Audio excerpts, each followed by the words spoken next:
Wake up, Jacksonville. You've made it halfway through the week. You've got this. I'm Matt Peiken, and this is your local newscast for Wednesday, December 17th.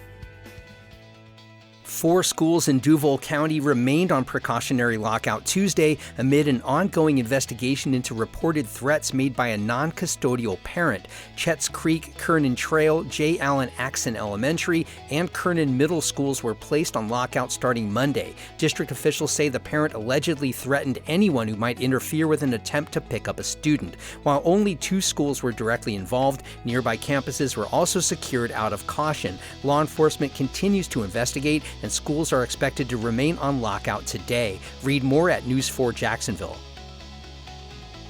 The search for a new site to house Jacksonville's consolidated jail and justice facilities is sparking debate over racial equity and neighborhood impacts. A consultant, set to be hired in 2026, will recommend 3 possible locations for the Jacksonville Justice Center, a 500-acre complex that would merge the jail, juvenile detention center, and city prison.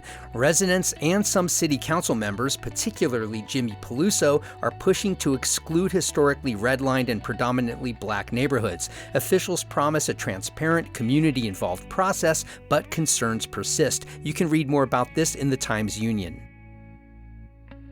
One thing is certain, the new jail won't be anywhere near the coming Four Seasons Hotel and private residences on the North Bank riverfront. That's where Jacksonville Jaguars owner Shad Khan and his children will take up residence. They're slated for 3 of the residence's 4 penthouses. The city approved $14 million in permits for the build-outs, with the largest, nearly $8 million, likely for Khan himself. His children, Shauna and Tony Khan, are also linked to the project through affiliated LLCs. The luxury development, slated for completion in 2027, is part of Khan's broader revitalization plan for the area near Everbank Stadium. Read more about this in the Jacksonville Daily Record.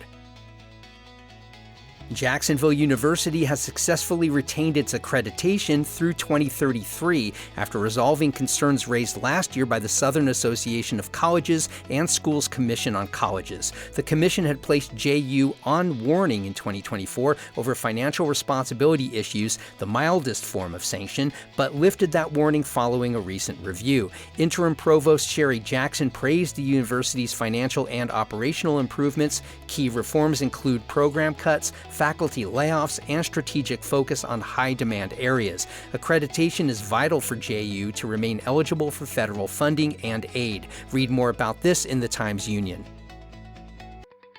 And after more than 2 decades of advocacy for crime victims, the Jacksonville chapter of Mad Dads says it will cease operations at the end of this year, but a transition is already underway. Outreach coordinator A.J. Jordan says the group will soon reform with new leadership and a renewed mission to serve the community. Founder Donald Foy is retiring at the end of the year due to health reasons, and state records confirm the nonprofit is now listed as inactive. The chapter has long worked to engage neighborhoods and support families affected by violence. You can read more about this at Jacksonville Today.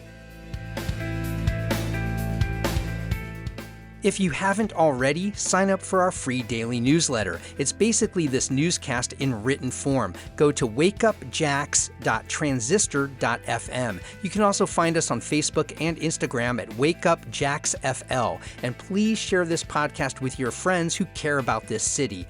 I'm Matt Peiken. Thanks so much for starting your weekdays with Wake Up Jacksonville.